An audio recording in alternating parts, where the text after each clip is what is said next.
எங்க வீடு ஃபுல்லா க்ளீன் பண்ணிட்டேன். ஆனா நிலைவாசல் மட்டும் காலையில க்ளீன் பண்ணிட்டு மஞ்சள் குங்குமம் வச்சுக்கலான்னு பெண்டிங்ல வச்சுட்டு போய் அப்படியே படுத்தாச்சு.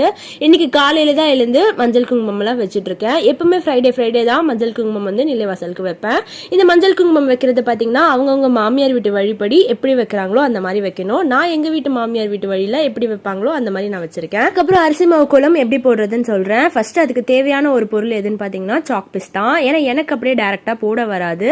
அதனால எவ்வளவு பெரிய கோலமா இருந்தாலும் ஃபர்ஸ்ட் சாக் பீஸ்ல வரைஞ்சிட்டு அதுக்கப்புறம் பச்சரிசி ஊற வச்சு அரைச்ச மாவுல பட்ஸ் வச்சு டிப் பண்ணி அழகா வரைஞ்சு விட்டுருவேன். நான் எப்பவுமே ரெகுலரா இப்படிதான் அரிசி மாவு கோலம் போட்டுட்டு இருக்கேன். அதுக்கப்புறம் காவி வந்து டியூஸ்டே அண்ட் ஃப்ரைடே கோலம்ல வந்து போட்டு விட்டுருவேன். இப்படி போறதுனால லட்சுமி கடாட்சம் வீடு ஃபுல்லா நிறைவா இருக்கும்னு பெரியவங்க எல்லாம் சொல்லுவாங்க. அதை தான் இன்ன வரைக்கும் நான் ஃபாலோ பண்ணிட்டு இருக்கேன். வீட்டு பூஜைய அந்த அளவுக்கு பெருசா அலங்காரம் பண்ண முடியலன்னா கூட நம்ம வீட்டு நிலைவாசல நல்லா வந்து அலங்காரம் பண்ணிக்கோங்க. ஏன்னா நம்ம வீட்டு குலதெய்வம் நம்ம வீட்டு வாசல்ல தான் குடி இருக்கிறாங்கன்னு சொல்லுவாங்க.